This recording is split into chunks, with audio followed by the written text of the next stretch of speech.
the Read to Lead podcast, episode 38. Hi, I'm Bill McGowan, co-author of Pitch Perfect, How to Say It Right the First Time, Every Time. And though he still may be trying to get it right, I encourage you to listen just the same. It's the Read to Lead podcast with my friend Jeff Brown.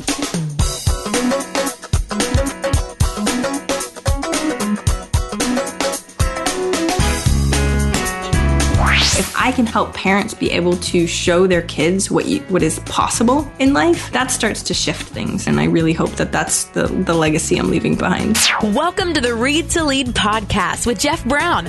Jeff believes that if you desire to achieve true success in business and in life, then consistent and intentional reading is a must. The Read to Lead podcast will not only help you narrow this ever important reading list, but also bring you key insights and valuable feedback from some of today's most successful and inspiring authors. And now, here's Jeff. Thank you, Joy. Hello, and welcome back to the podcast dedicated to your personal and professional growth. Each and every week, we sit down with a successful and inspiring author and talk about his or her latest book, and depending on their area of expertise, thoughts on leadership, personal development, career, marketing, business, and entrepreneurship. Now, in this episode, we chat with Jaime Tardy, author of The Eventual Millionaire, How Anyone Can Be an Entrepreneur and Successfully Grow Their Startup. Now, in today's episode, Jaime will help us understand why she believes passion is a myth, how the millionaires she's talked to come up with their million-dollar business ideas, and the techniques they use to overcome fears and excuses. Yes, that's right. Millionaires suffer from them just like good old you and me. First, I want to let you know that Module 1 of Podcaster Academy is being offered absolutely free this coming Thursday night, April 3rd, 2014. If you'd like to attend for free, you can do that by signing up, registering right now, readtoleadpodcast.com/free. Even if you can't be there Thursday evening, you can still register and get the recording after the fact if you're one of the first 20 or so people to do so, because we've only got about 20 spots left. Again, to register for Thursday night's free module, readtoleadpodcast.com/free. Jaime Tardy is a business coach and speaker who helps entrepreneurs to achieve their goals. She's the founder of EventualMillionaire.com, a website and podcast that features a new millionaire interview each week that focuses on personal finance and entrepreneurship. She made her exit from the corporate world after finding herself $70,000 in debt, realizing that she hated her job. So with an ambitious goal and a strategic plan, she was out of debt and out of the job she hated in just 16 months. Now, Jaime's helping others to find freedom, money, and the work they love. And she's been featured on CNN, MSN, Kiplinger's, Fox Business, and more. And she's the author of the new Eventual Millionaire, How Anyone Can Be an Entrepreneur and Successfully Grow Their Startup. We are thrilled to have her on the Read to Lead podcast. Welcome, Jaime. Thanks so much for having me, Jeff. I appreciate it. Jaime has interviewed over 140 different millionaires for her podcast and has been able to take what she's learned and put it into her new book. Jaime, I know you only interview a certain kind of millionaire, though, right? I personally only interview people that made their money through business. And the reason why, well, number one, I'm a business coach, so that makes sense. But the reason why is a long time ago, I read a book by Thomas Stanley called The Millionaire Next Door. And he had done so many pieces of research that said that the most common way that people became millionaires or had a net worth of at least $1 million was through business. That intrigued me, right? And thankfully, I was a business coach then too. So I was like, hey, this is great. I want to talk to the people that have done it. So instead of just getting the data, which is great, right? Thomas Stanley did amazing work in his book and dealing with a whole bunch of data. I wanted to hear the stories behind that data. And so that's why I started interviewing that many millionaires. I think it's important to point out, too, that you established very early in the book that it's about more than just money. You say that you don't need money to find meaning, which is quite refreshing.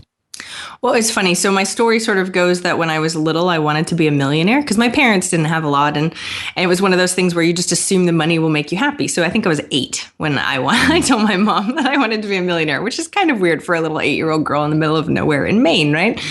But the funny thing is that I sort of went after the money, and it's sort of the story that you hear over and over and over again from people, right? You're going after the quote unquote success. And of course, when I was about 24 or 25, I had the realization of, oh, shoot, I've been working my way towards something and I'm miserable. Yes, I had money, but it wasn't really about that. And so I gave up the goal of being a millionaire. And the way I define an eventual millionaire is someone who has a goal to be a millionaire, right? Eventually, but they want to do it on their own terms. So they want to have an enjoyable life and an enjoyable business too. And I think that's the side of things that I didn't have before. I had the money. My life was, not in my own control and stressed to the max, working 60, 70 hours a week. And so I wanted to change that. So I let go of the money so I could build up the life I wanted. And then I've added that goal back in, right? So to me, we still have to be millionaires. It's sad to say, but looking at when I retire, I'll need at least $3 million in order to live an okay retirement at about $50,000 a year. And so looking at that and going, oh, shoot, $1 million isn't what it used to be, is something that I think we all need to embrace instead of, I think we're rejecting it like, oh, money's bad. And I think we need to change our view on that. In chapter 2, you call it Start Working with the Money That You Have Now, sort of staying with that theme of money for just a minute. How did you apply that to your own circumstances? We talked a little bit about sort of the debt kind of pressure you were under and working through that. Starting with the money you have now, what did that look like in your circumstances in your life? Well, I thought I wasn't that stupid with money, right? I mean, I had a good job. I went to school, to a great school. I'm a numbers geek, so I thought I wasn't that bad at money. But in reality, looking at it, the day I had to become honest with myself was the day that I added up all that debt. And I was like, it wasn't even credit card debt. So I thought I was pretty good, right? But adding it all up and going, I was 24 years old in $70,000 in debt, which is kind of ridiculous, right? And I had a $250,000 house. And so looking at those pieces and going, okay, maybe I'm in the position I'm in where I feel like I have to stay in my corporate job because I got myself into this. And being able to be honest with yourself and realizing that, okay, I've got to work with what I have now. Thankfully I had made quite a bit a year at the corporate job I had. But even if you have no money at all, like making the right choices with whatever you have makes a huge difference. So when it starts to grow, right, and this is from a lot of the millionaires that I've interviewed too, when they start doing the right things, when they don't have a lot of money, that's how they start to accumulate wealth. And it's not as though they change in the blink of an eye of like, oh, great, now I'm a spender. So you hit the $1 million mark and you're like, oh, I'm going to spend it all. Well, then you're not a millionaire anymore. Right? So whatever we need to do, we need to cultivate those habits, which kind of are annoying sometimes, right? Nobody likes delving into the money beliefs and dealing with figuring out your finances. But if you can do that, if you can really dig deep and start looking and learning on how you look at money, that's what's going to get you to change in the long term. Yeah, and later in that chapter, you lay out these principles of spending money in ways that make you happy. And I was intrigued by this. And one of them, you talk about doing a 180 of what is typically our default way of thinking about it. We tend to be a sort of a consume now, pay later kind of culture. What does the opposite of that look like? You call it a pay now, consume later mentality. Well, and it's funny because that's what it used to be, right? Before we had credit cards, before we had loans, that's what you had to do. It was common sense, right? You had to save up your money and pay for it. So even when I was a little kid, I would save up my money. I remember getting a cordless phone when I was younger. Like I saved up, I think it was like $60 or $70 for a young kid. That's a lot of money. And so saving up that much money for a cordless phone, and then you have the reward, right? Yeah, I get the phone. This is exciting. Instead, what we're doing now is we're getting that happiness, right? That when you buy something, the excitement, the dopamine, all that stuff, that goes up. If you buy something but don't have to pay for it, hey, that's even better, right? Woo! Like I didn't have to wait. I can have it right now. And I think that's the thing that's tough, especially in my generation. I thought when I was 19 that I deserved, I don't know if, that's a bad word, right? But I thought that I should be able to have the same stuff my parents had, even though they worked their entire life to get it, right? So when I was 19, I had a house. I had 2 cars. I had 2 dogs, right? At 19 years old, which is a little ridiculous. And it was he was my fiance at the time, but you know what I mean? It wasn't just me, but still like looking at that and going, at 19, I had the same thing that my parents had when they were, 40, but I owed it all. So right. So I could have the luxury of having it. But then the thing that I didn't realize back then was it forced me to make decisions that maybe I didn't want to make. So I had to work 40 hours a week when I was in college, because I had to pay for everything, right? And so I wasn't able to enjoy college as much. I felt like I was, an adult at 19. And so those things that I look back now and go, oh, that was kind of silly. But I thought that was the way that we were supposed to do it, because I was trained that, that's what success is. You have a house and you have cars and nobody sees your bank statements. So it doesn't really matter, right? And so I definitely looked successful on the outside, but looking on the inside, I wasn't paying for anything until later. And that made me totally stuck. So when I was in that good job, I was the breadwinner. I had to have that stable income. Otherwise, we would lose everything. And so I felt so stuck, even if I wasn't happy. And that's where the change started happening. Kind of the golden handcuffs. You were in a place where you had all this debt. It was tough to leave the job. I mean, like you said, you had to kind of work at it over a period of months to be able to do that. But that's more than a lot of people do. So I commend you for having the discipline that it took to really get out from under that, so you could leave your job and do the things you wanted to do. Yeah, it wasn't fun. Don't get me wrong. It's not like I was like, yay, let's try and get out of debt. But I think that's the piece, right? And I know it sounds cliche with the golden handcuffs. Everybody's talking about this stuff lately. Like, oh, I went to college, even though, I got in tons of debt. Maybe that's not the way I should have gone. And so looking at that stuff, even though it's cliche, right? We're all finding ourselves in this points. And being able to look around and go, okay, what's truly important in my life comparatively to what we think is going to make us happy, and being able to do some of the research and figure it out is really interesting, especially being able to ask millionaires how they feel about this and how they feel about money. Most of the time, the reason why they're business owners, is for the money as like a side note, but it's mostly because they want control. Right? Yeah. They want the freedom of their own time. They want to be able to make the choices that they want to make without having, this golden handcuffs around you. So being able to have that as a conscious choice is really important. Oh, I want to stay on that for just a moment. I had a chance to chat with Chris Brogan a few weeks ago, and he's got a new book coming out called The Freaks Shall Inherit the Earth. And it focuses, among other things, on this idea of how the nature of work is changing. Going forward, the best option, some argue, for many of us, isn't necessarily going to include working for somebody else, but rather doing our own thing. What are your thoughts on that? I think I know the answer, but I just want to hear it from you. I love this question. I love Chris. Chris is actually from Maine too, so it's kind of funny. And so being able to look into the future, I love looking into the future and being able to sort of see where things are going, because of course we can't really predict it. We can read about it a lot. That's about it. We can look at the past. But even just from my experience, interviewing all these millionaires and looking at all my friends who are my age, even the people that have amazing degrees that are friends of mine that are like, oh, shoot, maybe I should be paying attention to what Jamie's saying, right? Took them a long time, but all that fun stuff. Now that they can see I can live in Austin and go back to Maine for 2 months in the summer because I'm location independent. Like that stuff is amazing stuff that a lot of the times a regular job can't give you. A lot of the people that I know now, and especially the millionaires, care about that freedom and control so much that they can't have a regular job. And I think we're starting to shift into that mentality a little, which I think is really exciting, right? There's lots of opportunity out there. You talk to any of the millionaires I interview, it's not doom and gloom economy stuff. It's going, okay, great. What other opportunities are coming up? We have new technology all the time. We have brand new things coming up with the internet and with everything else. We're connected way more. This is the beginning process of a lot of the technology, and looking at that and going, okay, what opportunities are out there? It's an exciting time right now.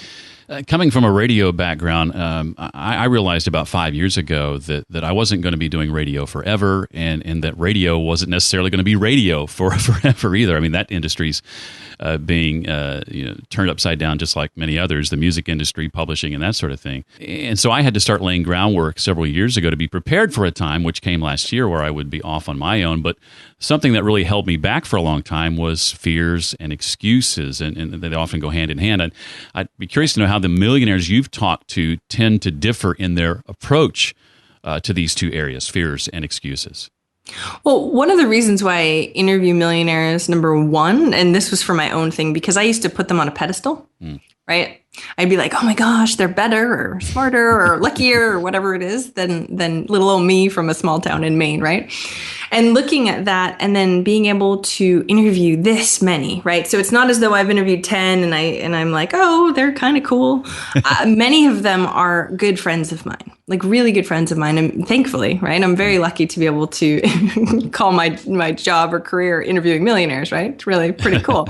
But being able to know that they're just regular people is huge. And that's what I'm trying to do to the best of my ability with these interviews. I want these people to look normal and real because they are. Right. So kind of funny. We tend to put celebrities on a pedestal. We put, really successful people. They have struggles and fears and excuses too. And so being able to bring those out, it was so fun. I love hearing that stuff from them because it makes me feel so much better. Right. So being able to go, okay, do you have fear? And I surveyed a bunch of people and asked a bunch of the millionaires for the book. And so many of them were like, yeah, like, come on, everybody has fears. What I like to say, though, is that the millionaires, I think what really separates them is they're able to recognize it as fear, number one. And they have excuses, too, because of the exact same reasons we do. But they're able to recognize those excuses and move past them anyway. So they lean into the fear and the excuses a little bit more than most people, right? Most people will allow those things to stop them. And don't get me wrong, it's a progression. It's not like they're like, oh, done, sold. Like, I see that fear, I'm pushing right past it. Some of them, actually, a few of them were like that. And I was ridiculously impressed going, I am not like you. But most of them, thankfully, were not, right? It was one of those things where they really had to push past their comfort zone and move forward. And it was an ever evolving process. And so knowing that, though, and making it more of a priority in your life. Because I'm sure as you went through, Jeff, now looking back at it, it seems so much easier. I remember when I quit my job, I was so scared. I kept trying to have contingency plans of well, they said I could always come back if I needed to. And, I have 6 months of an emergency fund because I care about safety and my family. I mean, I had a baby right at that time too. And that stuff is scary. Don't get me wrong. But now, of course, it's been like 7 or 8 years now. So looking back, I'm going, wow, why did I not do that when I was 20 or younger? And of course, hindsight is 2020. But if you can listen to people that have able to do it, like if you've listened to me, if you've listened to your story, Jeff, and go, hey, they did it. They don't seem that much smarter than me, right? No. I'm sure you are, Jeff. I don't know about me. But being able to see other people do it. I mean, I remember when I was trying to quit my job, I looked online, and this, again, was such a long time ago. There weren't a lot of stories. Thankfully, we have podcasts now of everybody telling, their hero's journey. So you can have that inspiration of, wow, they sound like me. I can do it. I couldn't find a story like mine. So I made just at $100,000 a year. My husband was a professional juggler and performer. He hates it when I call him a professional juggler. He's a performer. He's amazing at what he does now, but at the time it was a very variable paycheck, and it wasn't one of those things that was really stable, and I cared about stability. And so I kept looking for anyone that had a crazy, $70,000 in debt. I wanted to quit my job, but I was the breadwinner. Like, I couldn't find anyone that was like that. And it was really hard to find that inspiration to push me through because I didn't know if it was even possible from anybody else. Nowadays, you can listen to so many podcasts. I'm sure you bring on amazing people that tell their story. And if we can know that it's possible, that's when our mindset starts to shift. That's when we can sort of push past the fear a little bit because we go, oh, I listened to these 5 people. I seem like I have a similar story. They did it. Well, I can always try it too. And I think that's a huge piece that's going to help people get past what they need to do. Yeah, I think of that Jim Rohn quote, you are the average of the 5 people you spend the most time with. And I think a lot of folks don't realize that can mean spending time with you or me or whoever in the context of a podcast. It doesn't necessarily have to be a face-to-face interaction all the time, every time. I need to say something on that too, because again, before I ever interviewed millionaires, when I was going through this, right, again, small town, right? My town is about 2,000 people or so.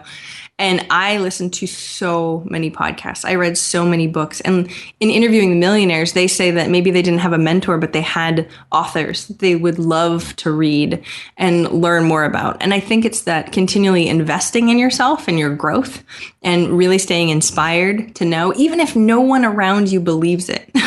When I left my job, everyone was like, "You're dumb," right? Because it looked like I had the best job ever. I mean, I was traveling around the country, but it was miserable. I was stuck in hotels all the time. So on the surface, it looked really good. And people were judging based on that. And of course, when you can start really paying attention to the things that you really want and then stay motivated, whether it be through, Jeff's podcast or whoever's podcast, whatever books you can to continually stay inspired. You're right. Definitely work on getting those 5 people of being, crazy, amazing supporters of you. But if you can't, start with this. That's definitely step number 1. I know for me, the anticipation of folks saying things like that, what are you crazy leaving your job, just kept me pushing the date back further and further and further until finally last year the decision was made for me. And I had no choice but to leave the nest and jump out on my own. And I haven't looked back since. So, well, exactly. Because how do you feel now? Oh, it's awesome. See, exactly. Isn't that so funny? How we deny ourselves something that could be really awesome just because, it might be bad. Well, in that the millionaires you interview have all started their own businesses. They're self-made millionaires, in other words. What are some of the more common ways they've managed to find the ideas for their business? I love this question. Nobody's really asked this question yet. I have a whole thing in my book on this. I'm about asking questions about the book. Perfect. Thank you so much. I appreciate that, Jeff. Because I found it really interesting. When I have had business ideas, you always go, is this really $1 million idea? Right? And so I wanted to find out what were $1 million ideas and how they ended up finding theirs. And so I found that there were 3 key ways that they did it. One was if they already worked for someone else and they had a specific skill, they were able to leverage that and start their own business sort of either solopreneur-wise on their own and then grow that to be bigger, or start like a firm or something using the knowledge that they already had, right? So they looked at their boss, they're like, I could probably do this, right? And then they started their own. So that's definitely one way. And the cool thing about that is you already have the skills. You need to acquire the business knowledge, which is a whole skill in itself, but at least you have the core skills that you've had. So that's usually one way that a lot of people have done it. One person named Brianna Borton, who is a good friend of mine that I interviewed, she owns day spas.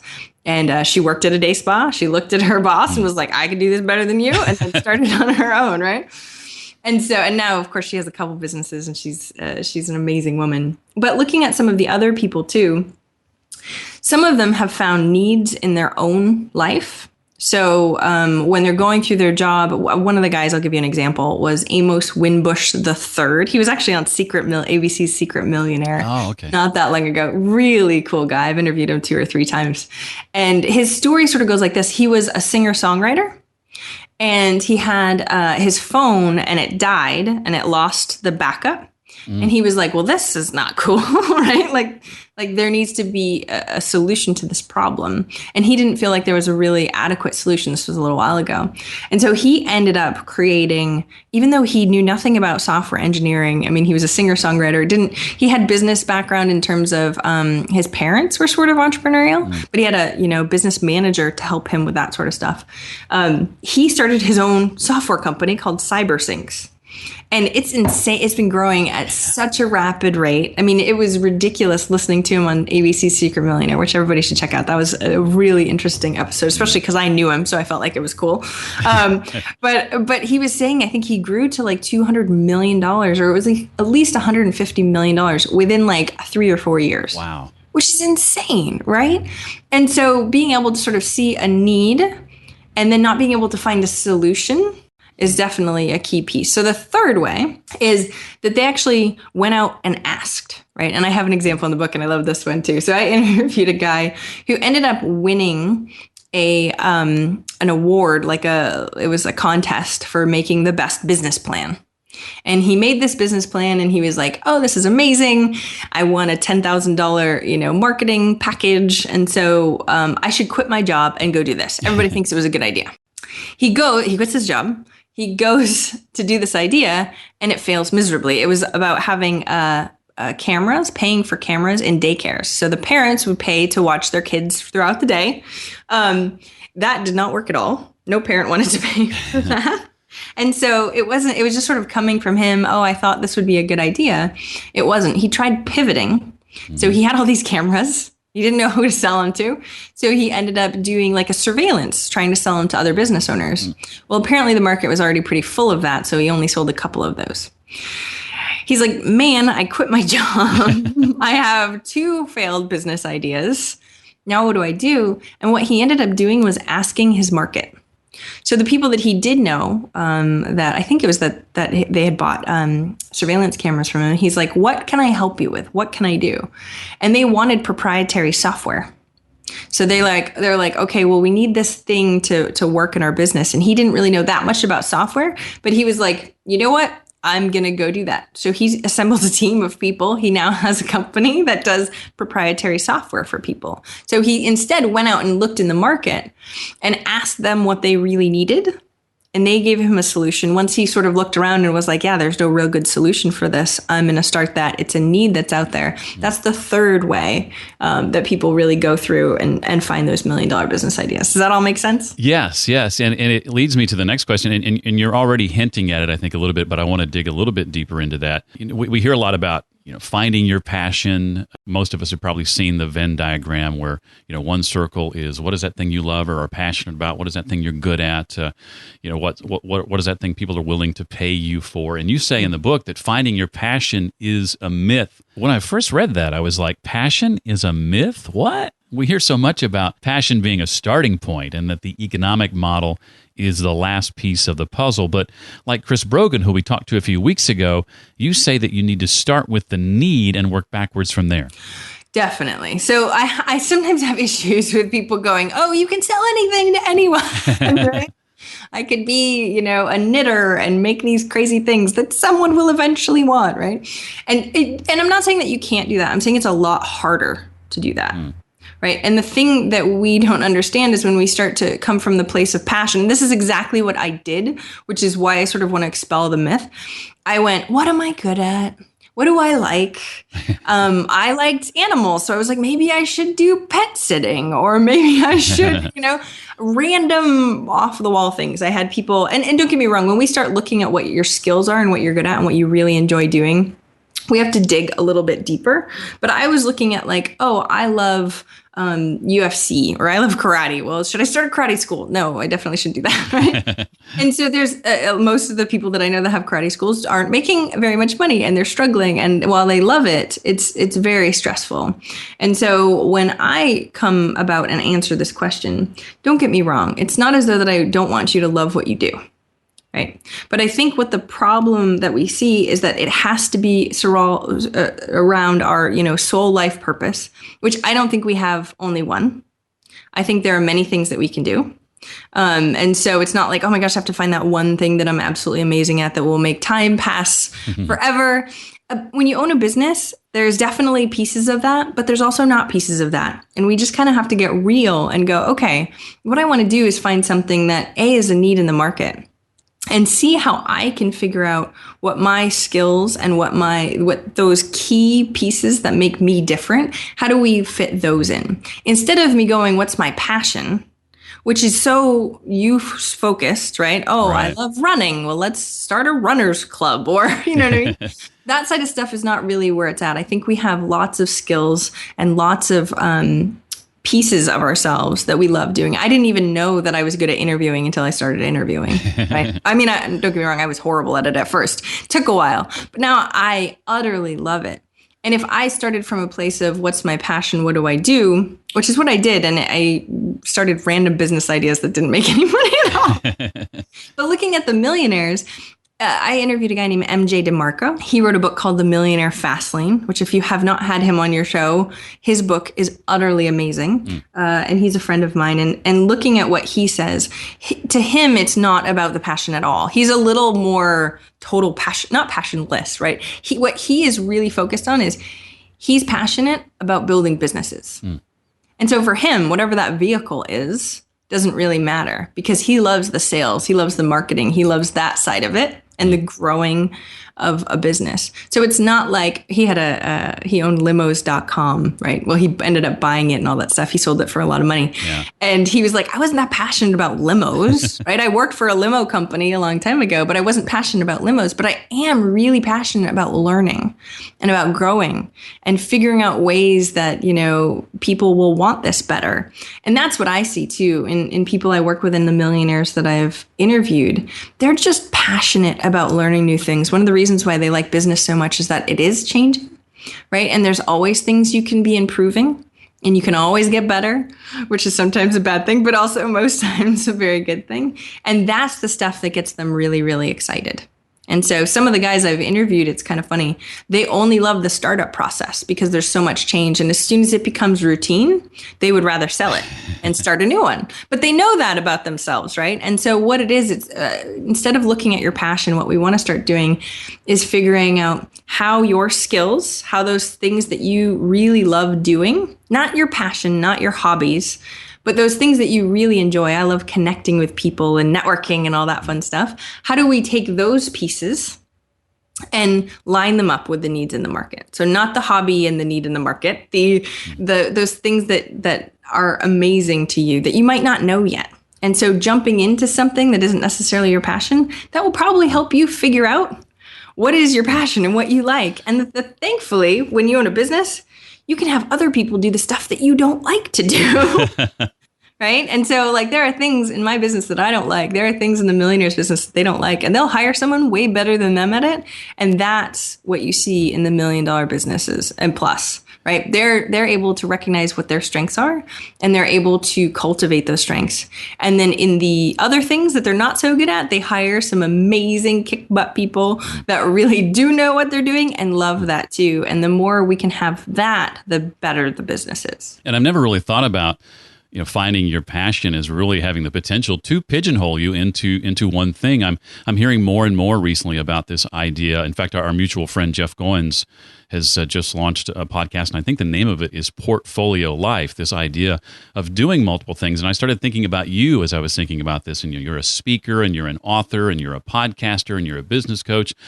And you're not just doing one thing, you're doing multiple things, all of which you enjoy and love. And I see that more and more as I follow authors and entrepreneurs and folks who are sort of making their own game, as Chris Brogan would say. We are so lucky that we get to do what we do. I interviewed Derek Sivers, and he said something that struck me. It's in the book. It's the fable about the donkey.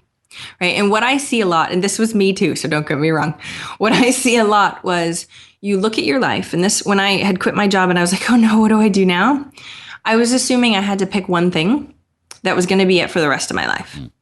And I was like, oh, I better be right. Right. I better pick that right thing. I don't want to have to go through that. I picked wrong once. Yeah. I don't trust myself to pick right again. And what Derek said, which I thought was really, really interesting, he goes, you want to look at your life, you want to figure out a life plan. He goes, we are alive for so much longer than we ever used to be, thankfully. And what we end up doing is we're acting like a donkey. So he tells the fable of there's this donkey, he's dying of hunger and thirst. About 10 feet to his left, there's a bucket of water. About 10 feet to his right is a bale of hay. The donkey looks at both, and he can't decide which one he wants more. And so, of course, he dies of hunger and thirst, right? He goes, what the donkey doesn't understand is that he can make one choice, and then he can go and make the other choice right after. And so when you look at your whole life, right? I'm 32. I'm saying how old I am on the call. I know, right? Jeez. I just turned 32. And so looking at my life, I would like to be working till at least I'm 65 because I love working. That is a long time, right? 33 years. That's a long time. I could do Eventual Millionaire for 10 of those years and still have 20 years left, right? I've only been in my career. I mean, I started one of my jobs at 22. I've only been in my career for 10 years, and I've had 2 different careers, right? So think about your life and going maybe in 5-year chunks. What do I want to do for 5 years? I can, if I have 3 different things, go, okay, what's most important to start now? Not that we can do it all, but we can definitely do most of it as long as we have enough time. I'm reading in a mastermind group and reading the book Decisive by Chip and Dan Heath, and they talk about that concept of both and as opposed to an either or decision, and thinking along those lines and realizing it doesn't have to be one or the other necessarily. It can be both and. And speaking of masterminds, it's a subject I know that you're particularly passionate about, mastermind groups, having a mentor, strategic networking, etc. As an entrepreneur, it's easy to think that you're sort of in this alone, but it doesn't have to be that way, does it? No, and I love that segue, by the way. That was really good. I can totally tell you've been on radio forever. Call it out when I see it. It's a beautiful thing. Thank you. I appreciate it. I'm trying to cultivate that, right? I'm always looking at that stuff. So I agree with you 1,000%. When I was in Maine, not very many of my friends, I didn't really have a lot of colleagues that owned their own business. I felt very alone. And I talked to so many people all across, the world, actually. I have people in all over, not just in the United States, but that feel really alone, especially if none of their people really get this mindset. And so if you're pushing through and everybody looks at you like you're crazy, you eventually think that you're kind of crazy, right? And so the idea, and this started because I remember that quote that we mentioned earlier, you're the combination of the 5 people that you most hang out with. And I looked around and I was like, I don't want to work a 9-to-5 job. I don't want to have these influences. Not that they're not amazing people. I'm not saying that at all. But what I'm saying is I'm looking for people that are similar to where I want to be. And so I cultivated and I went, okay, how do I do that? I remember very explicitly thinking this, oh shoot, this year I want to have a really higher quality network of friends, of people that are doing exactly what they want, that aren't letting their excuses get to them. And I ended up going, I should start a mastermind group. Because I really wanted to get into this, and I had, read Think and Grow Rich, and I sort of knew a little bit about the concepts. But when I started online, I didn't know what I was doing. And so I ended up emailing a bunch of different people. I started on a forum. I found one person that said yes. The person that said yes to my very first mastermind group had actually wrote a book about mastermind groups. How funny is that? So he sent me his book, and we started a whole team of our mastermind, which has been, since I've been online, it's been almost 4 years now. I think it might have even hit 4 years that I've been in this amazing, incredible mastermind with people that knew way more than me about this online marketing stuff, and was really able to help get me to where they are now. So I'm eternally thankful to every single week be talking to these people. We're meeting in person at the end of this month, again, for sort of a meeting of 3 days of high quality masterminding, which is always fun. But knowing that you have these people that you can rely on is invaluable, especially when you normally feel so alone in owning your own business. I'm in one that meets face to face. In fact, we met earlier this morning. We meet at 6:30 in the morning. So it's a relatively major commitment for some, just to get up that early and get to that's impressive. But then there's one that I do that meets virtually, and they're very different. One's very structured. One's a little more loose. And in the one that meets virtually, in particular, you reminded me of this. Is something you said. Is both of those? It's 2 other guys. Both of them have recently launched podcasts, and I've been able to help them on that journey because I've already been there and been through that process of launching. And then one of them is an expert just on the whole, lead magnet, developing a funnel system, and all that, which totally just makes my eyes glaze over. And so he's been able to help me with that. And I can't imagine what this journey would be like for me had I not had those groups of folks in my corner all along the way. So I cannot recommend doing that enough. It's something that I put off way too long in my own personal journey. So I just want to echo what you've said. Well, it's so funny. The only reason why I have a podcast is because of my mastermind group. So Pat, you know Pat Flynn. So yeah. Pat Flynn was in my mastermind group, and so is Maren Kate. And she owned, at the time, she had a blog called Escaping the 9-to-5. Now she owns a company called Zirtual. And I remember chatting and telling during one of our mastermind sessions, and I was like, I'm not that great of a writer. It takes me forever to write these blog posts. And Maren was like, you should start a podcast. And both Pat and Maren had really amazing podcasts. I was like, you know what? I never thought about doing that. That sounds like a great idea. And then Maren goes, you should interview millionaires. Wow. I really should do that. I don't know any. But that's a great idea. And so in that mastermind group is where it sparked for the whole thing. I should send Marin flowers or something now that the book came out, right? I do mention her in the book.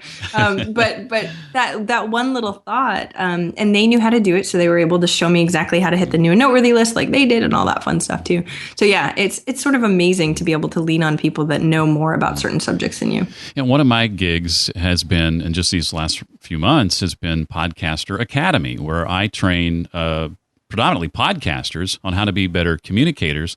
And that whole idea came from somebody in one of my masterminds going, you've got this radio background, you're doing a podcast. I bet other podcasters would appreciate, knowing what you've learned in that business and being able to apply that to what they do.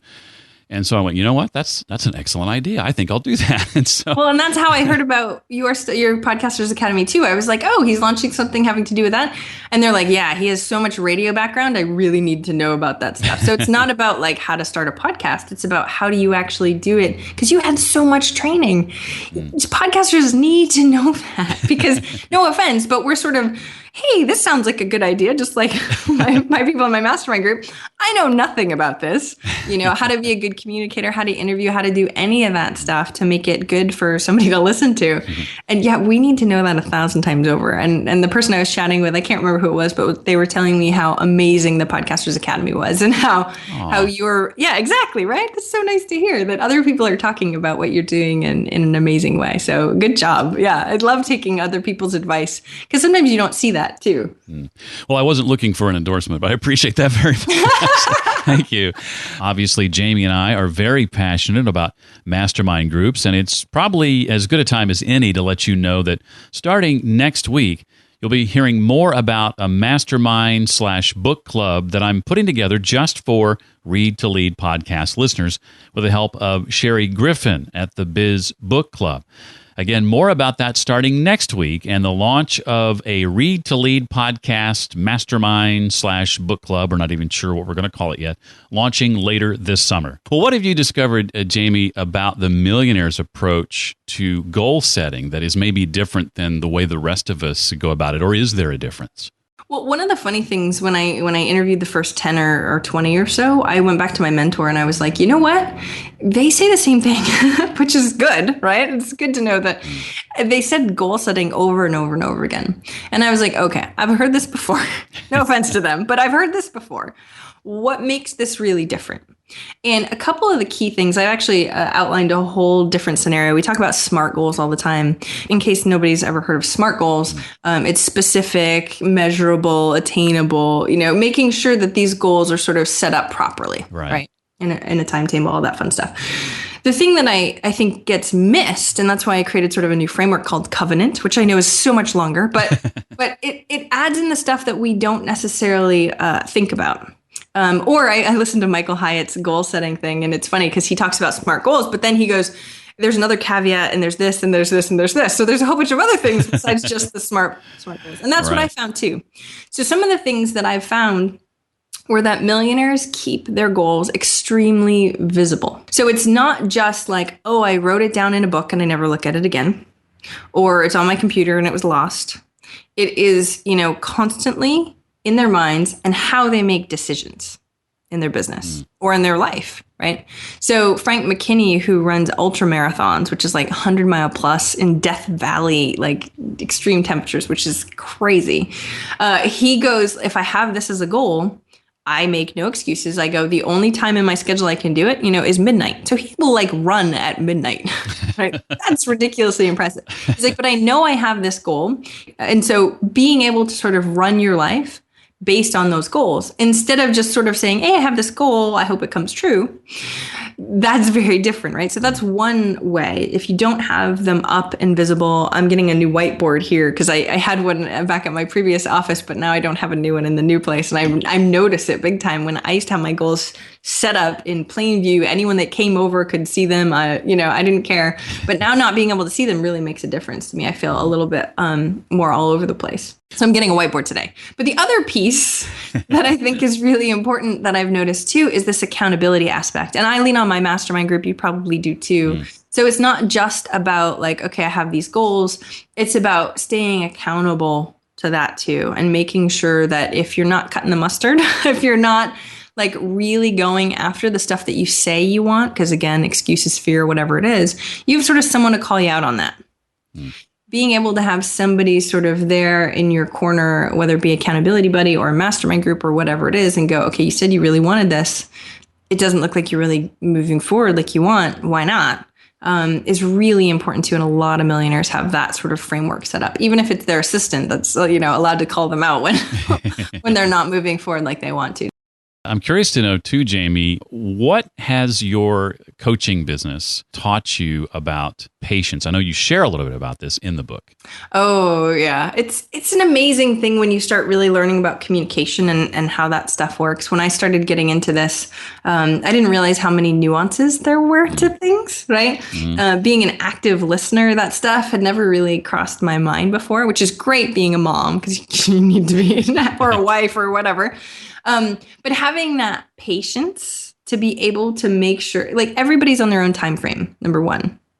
Me telling somebody that they should be doing something or whatever doesn't really matter because we're all in our own time frame. We all deal with our own motivation differently. And being able to look at that and really honor where people are on their own, right? Or honoring where my business is. I mean, I never move fast enough in business. Thankfully, I have two small, I guess I can't say small anymore. They're 7 and 4. And I would work 80 hours a week if I could, because I love what I do. Because of them, though, at the very beginning, I was only working at the most 20. Now I'm probably working about 30 or 35 because they're both in school. But being able to sort of know that and realize that, like, that was the choice I made. My business is going to grow slower than somebody like John Dumas, who is my good friend, but can work 80 hours a week.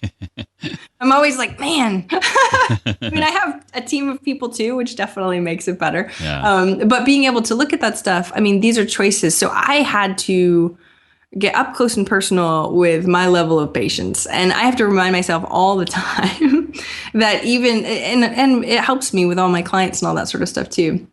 I made this conscious choice. And so if it's not growing as fast as I want it to, that's okay. Right. I made it. And my life is more about enjoying the journey than it is about, pushing through and trying to be stressed. I've been talking about that lately a lot. Right. Because dealing with the book launch and everything, it is stressful. And now I'm trying to take some time back and take some time off to really sort of recoup that. And if the business doesn't grow as fast, then that's okay too. But being able to sort of recognize that and realize that it's my patience muscle that needs to grow a little bit better. Right. I have a life plan. I've got plenty of years in front of me to be able to do this stuff is definitely something I remind myself often. Well, I want to ask you a couple more questions, not directly related to the book, if I may. I'm curious to know, among all the leadership lessons that you've come to appreciate in your 32 years, if you had to narrow the list down to a single theme or a central idea, Jaime, what advice would you give? I would have to say confidence. Oh, okay. Right. And the reason why, and I work with a lot of clients, and I can see a lot of different, and in my own life too, I can see a lot of differences in being a leader. And if you don't have the confidence in your own choices, in your own actions, in your team, or whatever it is, or these people that you're leading, if you don't think that they could do it, that side of the factor will immensely change how you're received. Right. And how you actually act. And so I really think leadership is something that you don't get taught when you're younger. And I really think we should, right? We should be paying attention to that stuff a lot more. And definitely now that I have kids, I'm trying to sort of explain that stuff, to see what their natural tendencies are, to see if they are the type that would like to lead, and embrace that and try and let them know that it's not about necessarily second guessing or being perfect or right or whatever it is. I have perfectionism that runs in my in my brain quite often. And so does my son. I mean, I remember my book came out and he came home like crying one day saying that he's not good at writing. And I remember I was like, you know what? I'm not good at writing either, but look, I have a book. I have really good editors, right? And so and that was, I mean, that belief that I had the belief for a very long time that I was not a good writer. I got the only C's I ever got in high school was in writing. Somebody told me I wasn't a very good writer. So I always sort of believed that I wasn't a good writer. My really good friend was really, really amazing at writing. She always wanted to write a book.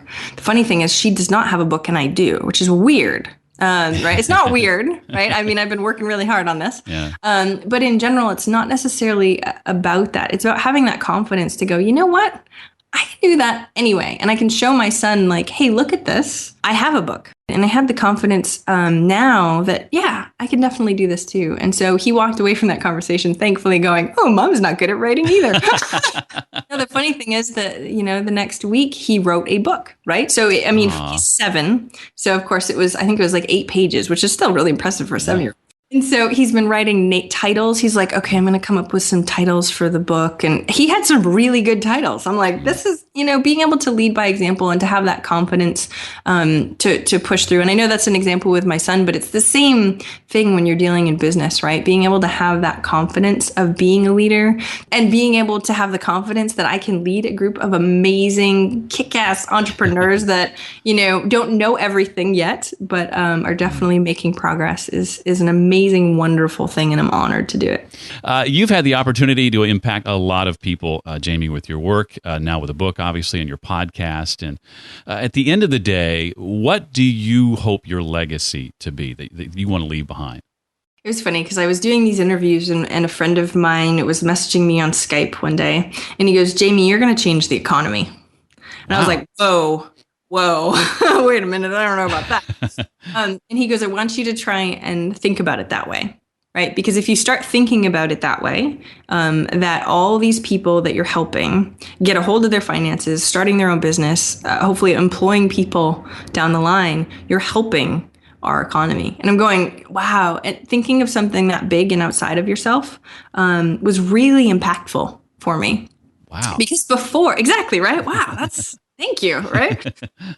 So being able to look at it that way, right? I always wanted to make an impact, right? After I quit my job, it was in cable. And I remember one of my coworkers said, Jaime, we're not curing cancer here.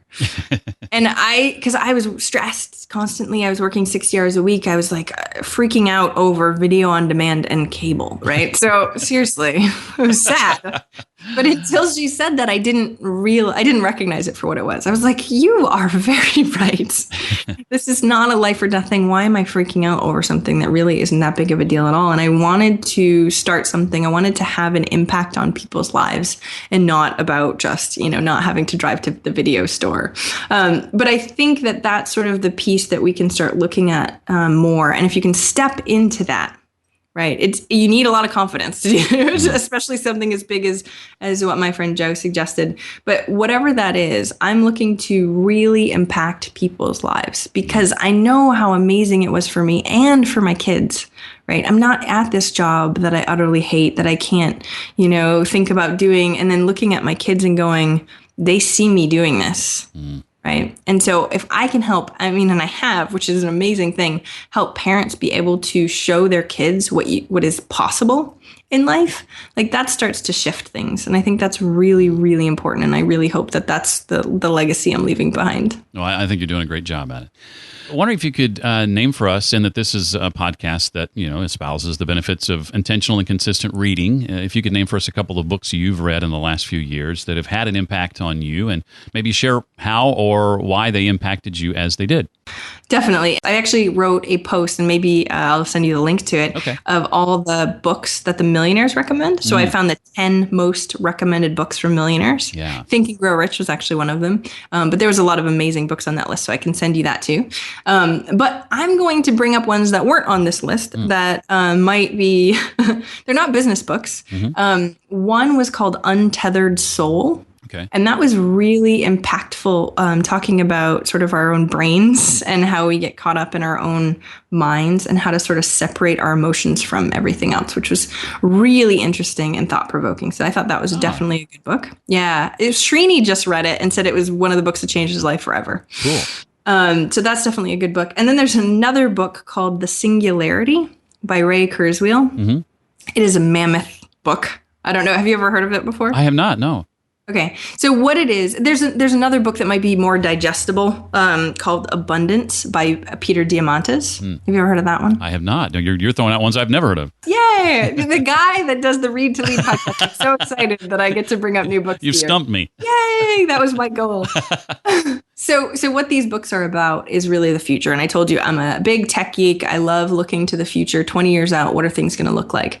And it's not just, mobile is where it's at. Like it's way more than that. It's looking at the speed of technology and how the speed of technology is exponential. And so we're getting faster and faster with our technology.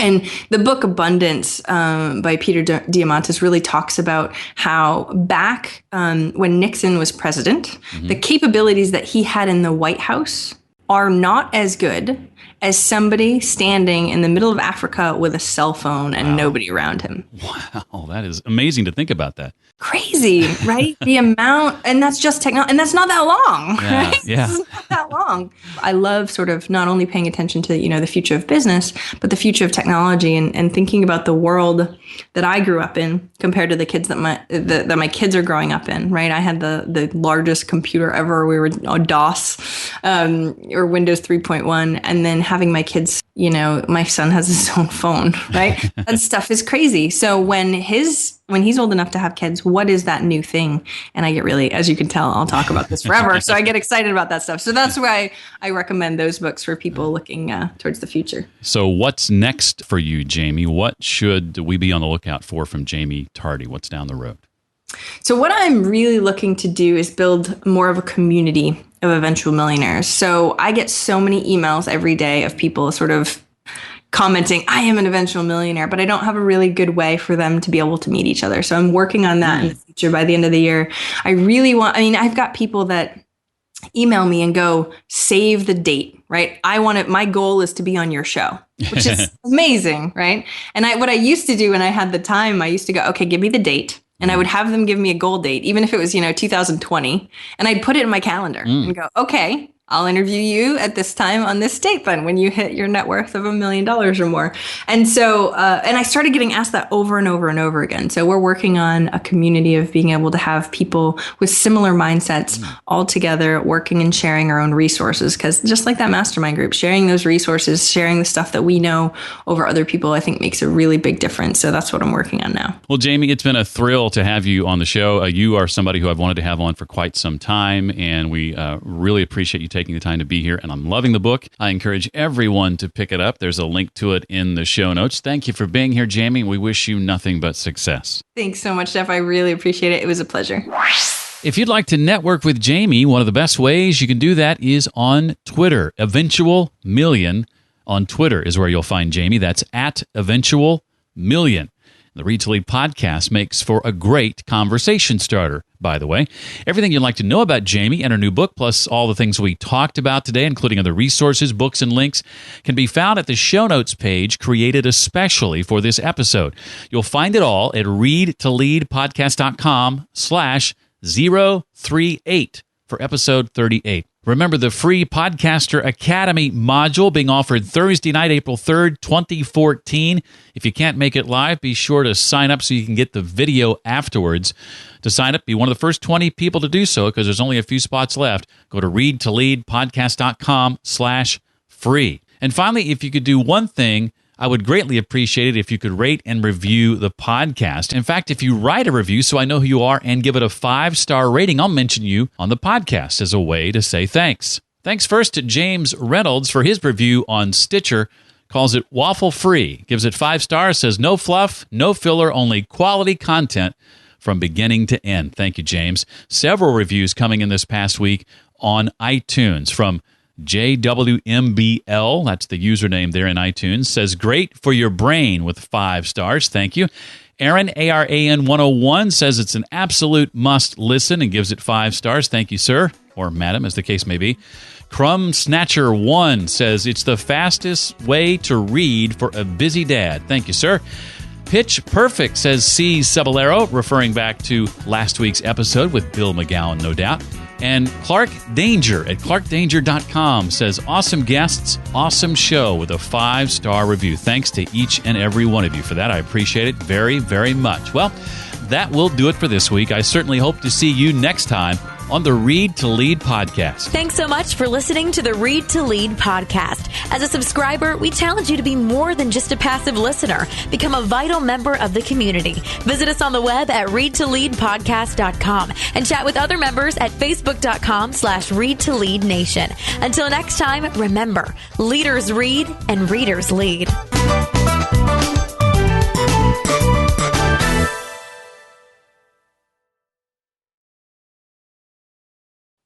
Tell you a little story about a man named Jed. A poor mountaineer barely kept his family fed. And then one day he was shooting at some food, and up through the ground come a bubbling crude. Oil, that is. Black gold. Texas tea. Now the next thing you know, Jed's a millionaire. The kinfolk said, Jed, move away from there. They said, California is the place you ought to be, so they loaded up the truck and they moved to Beverly Hills, that is. Swimming pools, movie stars.